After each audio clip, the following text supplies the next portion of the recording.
Hi everybody, I'm Bree the Plant Lady. I'm Emily the intern. And today we are doing 2 more pots of rice. It's the middle of June. I always like to get this done before solstice.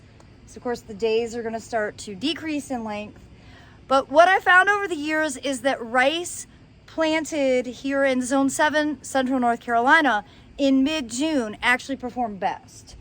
Now, in this video, I'm also going to give you an update from all the other rice that I have growing that have been seeded at different times. And I think it's going to reveal itself as being quite obvious.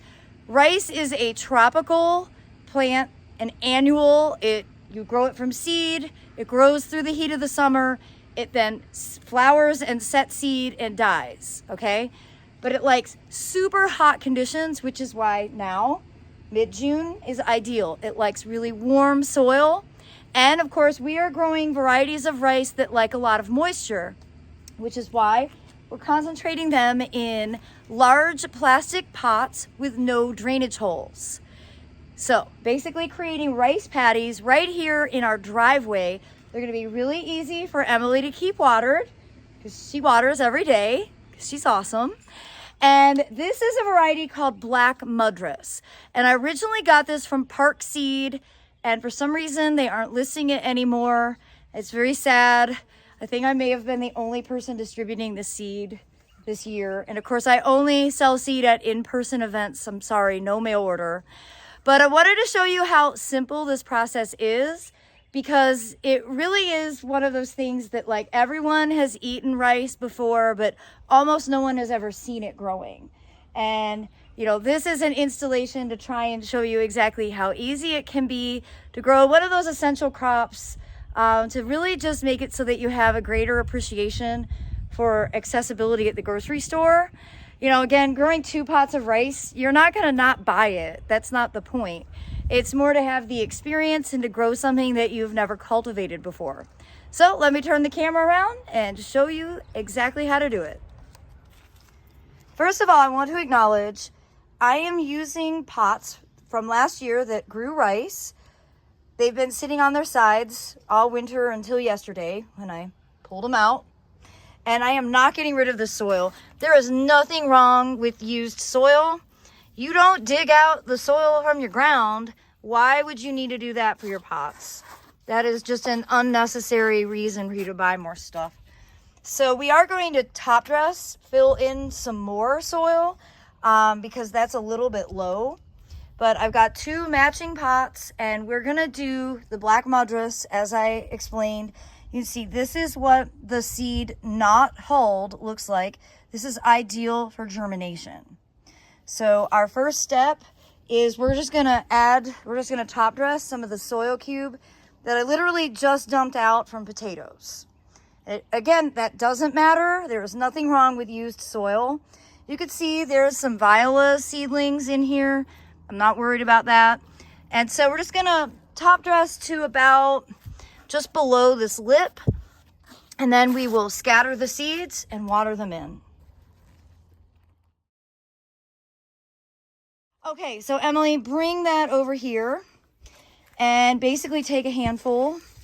And I like doing it thick, and I'm gonna show you guys an example where I didn't do it thick and I regret it. Okay, so now just literally scatter it all across the top there. And maybe get a little more to fill in.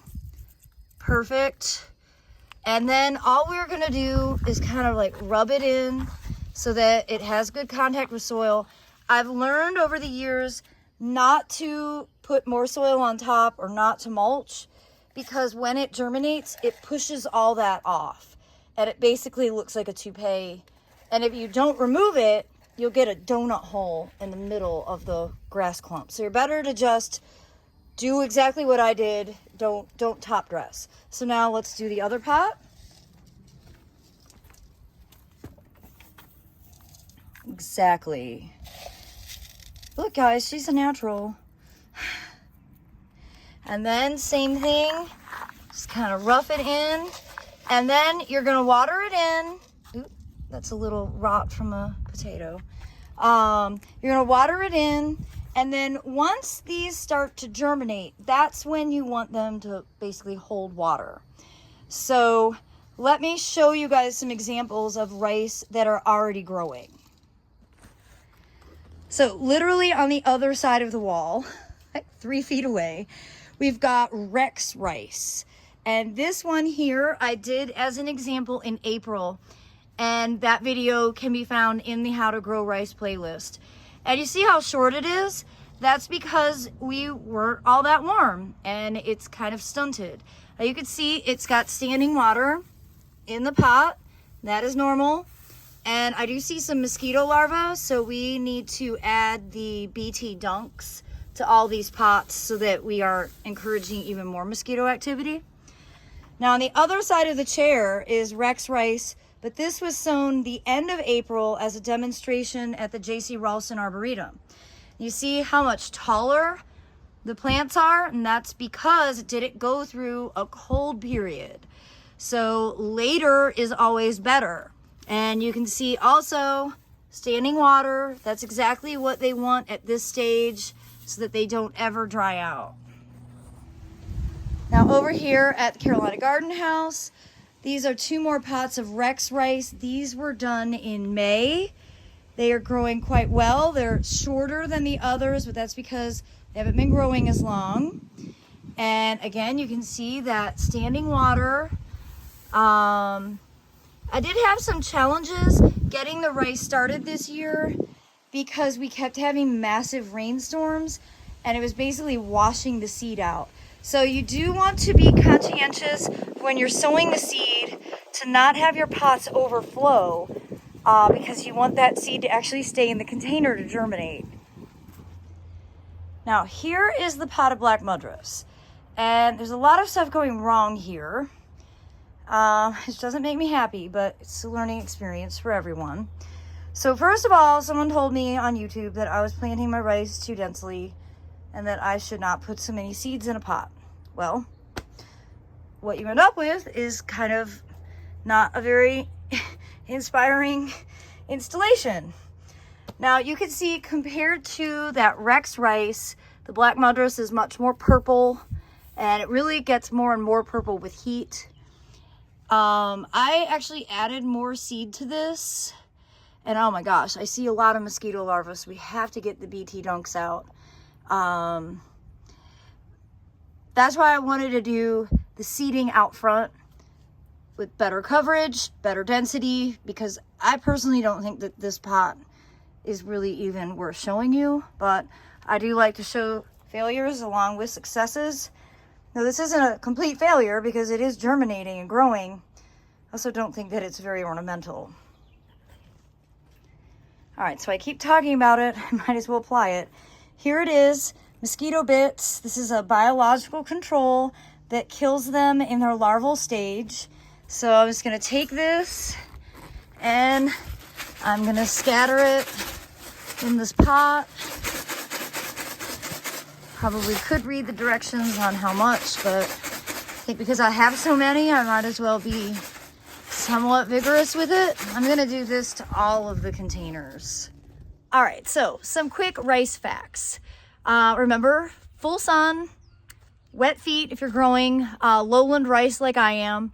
And yeah, if you wanna try, you can try to sprout rice from the grocery store. In my experience, it has not been worthwhile. But there were always people who like to argue in comments on YouTube. So if you want to do that, you should give it a try.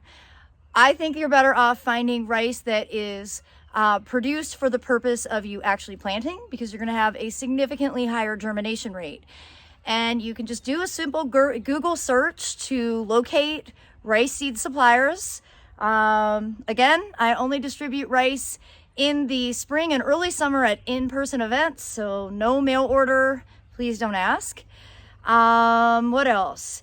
Doesn't really need a lot of fertilizer. That's actually one of the reasons that I think you should grow it in compost and not potting soil.